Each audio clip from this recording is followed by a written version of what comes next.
নামাজ পড়া অবস্থায় যদি পেছন দিয়ে বায়ু আসতে চায় আটকিয়ে নামাজ শেষ করা যাবে কিনা, যেমন জামাতে সালাতের সময় সামনের কাতারে থাকলে কিভাবে যাব। দেখুন, সালাতের মধ্যে যদি কারোর বায়ুর প্রেসার চলে আসে অবশ্যই তিনি সেটা ধরে রেখে সালাত আদায় করবেন, এতে কোনো অসুবিধা নাই। কিন্তু সালাতের আগে ধরেন সালাতের বাকি আছে আর 10 মিনিট, আর সময়টা হলো কনকনে শীতের সময়, আপনার বায়ুর প্রেসার আসছে, তখন যদি আপনি চাপাচাপি করে ধরে রাখেন যে 10 মিনিট আমি যদি পার করতে পারি, সাথে আর 5-7 মিনিট যোগ করলে এই 15-20 মিনিট এটা সহ্য করতে পারলে আমার আর ঠান্ডা পানিতে উজুটা করা লাগে না, এই চিন্তা থেকে যদি আপনি চাপাচাপি করে আটকায় রাখেন তাহলে সেটা কিন্তু গর্হিত কাজ, সেটা কিন্তু ভুল অন্যায় কাজ। কারণ আপনার এই চাপাচাপি করে আটকায় রেখে যদি নামাজ পড়েন নামাজে মনোযোগ থাকবে থাকবে না।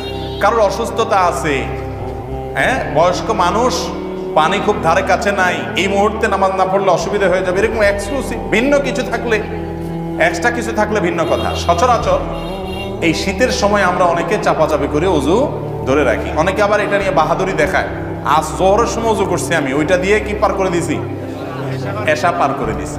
হ্যাঁ, যদি আপনার পেশাবের বেগ না আসে, বায়ুর বেগ না আসে, আপনি পার করেন, অসুবিধা নেই। কিন্তু বেগ আছে তাও আপনি ধরে রেখে বীরত্ব জাহির করতেছেন, আপনি বীর না, আপনি ভীরু। ভীরু বুঝছেন, মানে কাপুরুষ। কাপুরুষ কেন? একটু ঠান্ডা পানিতে আপনি ভয় পেয়ে যাচ্ছেন, এত ভয়ের কি আছে? এই পানি লাগলে কি মারা যাবেন? নবী করিম সাল্লাল্লাহু আলাইহি ওয়াসাল্লাম বলেছেন, আলা আদুল্লুকুম আলা মা ইয়ামহুল্লাহু বিহিল খাতায়া ওয়া ইয়ারফা'ু বিহিদ দারাজাত। এমন আমলের কথা কি তোমাদেরকে আমি শিখাই দিব না, যে আমলের মাধ্যমে আল্লাহ তাআলা তোমাদের গুনাহ মাফ করে দিবেন আর তোমাদের মর্যাদা বৃদ্ধি করে দিবেন। সাহাবী কেরাম ইয়া রাসূলুল্লাহ অবশ্যই বলেন, আমরা তো এটাই চাই। তারা তো এটাই চাইতেন। তো নবী করিম সাল্লাল্লাহু আলাইহি ওয়াসাল্লাম 3টি আমলের কথা বললেন, তার ভিতরে একটি হলো ইসবাগুল ওযুই আলাল মাকারে। কষ্ট হয়, ওযু করতে মন চায় না, তারপরে আপনি সাহস করে ওযু করলেন, এই আমলটার মাধ্যমে আল্লাহ গুনাহ মাফ করেন, মর্যাদা বৃদ্ধি করেন। এই জন্য নামাজের মধ্যে বায়ুর বেগ বেশি আসলে আপনি অবশ্যই ইবাদতে লিপ্ত আছেন, সেজন্য চাপাচাপি করে ধরে রাখতে পারেন।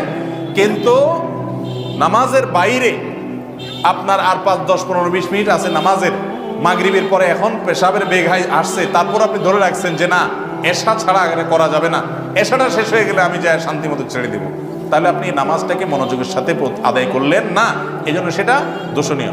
আর নামাজের মধ্যে যদি কারোর বায়ুর বেগটা এত বেশি আসে, যেটা আটকে রাখতে রাখতে বেচার অবস্থা বেশি খারাপ, অনেক অবস্থা কাহিল হয়ে যাবে, এবং এরকম ভয়াবহ পরিস্থিতি যে হয়তো কাপড় চোপড় নষ্ট হওয়ারও সম্ভব হতে পারে।